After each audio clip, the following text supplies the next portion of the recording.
जो सर्भे जदि कहीसारे 40 रु 50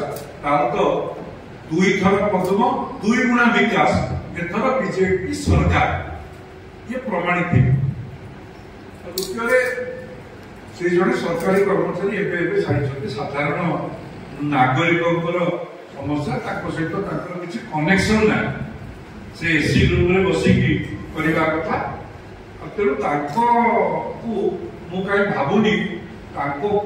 किसी कथा को उत्तर देवाई जड़े कर्मचारी भाव में अनुभव अच्छे जड़े प्रशासक भाव में अनुभव अच्छे मोर से राजनीति लोक किए होते मुझे उत्तर दे था ये कर्मचारी को उत्तर देवाई समीचीन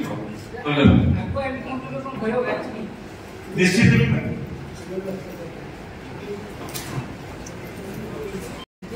बीजेपी 40 ରୁ 50 टार्गेट रखुची आ आगो बीजेपी को भांगी को